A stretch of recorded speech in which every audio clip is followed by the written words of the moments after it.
In this AMA video, I want to talk to you about motivation for the down days. I cannot tell you how many times since 2011, starting up my own business, I have thought about quitting and getting myself a real job.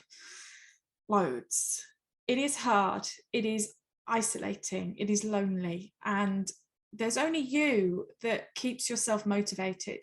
So when I used to be in the corporate world, you would have a team around you. You would go and have a coffee with somebody, chat to somebody, and somebody else would say, oh no, you're doing a really good job, continue, or keep going, or whatever. And you don't find that in the therapy, helping professions businesses. You generally work on your own and you are listening to people's struggles and people's challenges on a regular basis, and that can get to you and it can bring you down. Not to mention that sometimes people just say things that really stick with you and pull you off course a little bit. So what do I do? What have I built over the years? What really helps me? So I have two things here with me that I'm going to share with you. The first is a jar. Here it is, my little jar with all the sorts of things written in them. This was actually started by my family. They did it for me as a Christmas present. And what they did is they wrote on each piece of paper something that was a great memory or something that they were proud of me for. And they put them all in this jar. And then over the years, I've added. So when I have done something that I thought that's really good, or somebody says something really nice, I've added them into the jar. And as you can see, now I have a jar with quite a lot of pieces of paper in them. And what this allows me to do then is on the down day when I'm feeling miserable and like I'm going to pack it in and quit, I can upend this jar and then read all those pieces of paper and realize that people love me and I've done some good stuff and people have said nice things about me. So it's really nice to have this on my shelf, to notice it subliminally on a daily basis and realize that it's there.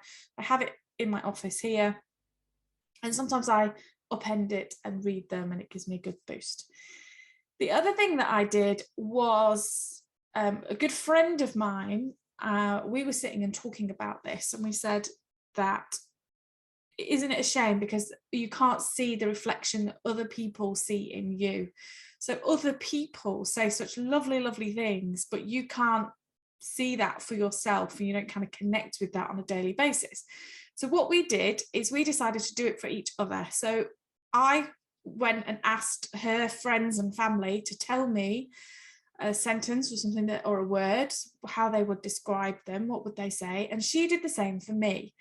And now, this was also a Christmas present. I have a little list here of people and what people said about me. I also have it in words in a heart shape. And I have this on the mantelpiece in my bedroom so that each day when I wake up, I can read what people say about me. And that's a really great reality check because the words in my head and the way that I treat myself is often quite harsh and mean.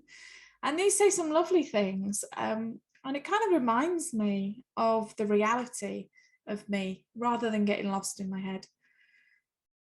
So I think there's a few messages from this. Number one, it is completely normal to feel like you want to quit often and have those down days when your motivation is rock bottom and you think, oh God, what am I doing? And why am I doing this? That's normal. And the other thing is to have these sorts of things around you so that you can dip into them when you need to and remember and reflect and have a little bit of realism from other people's points of view.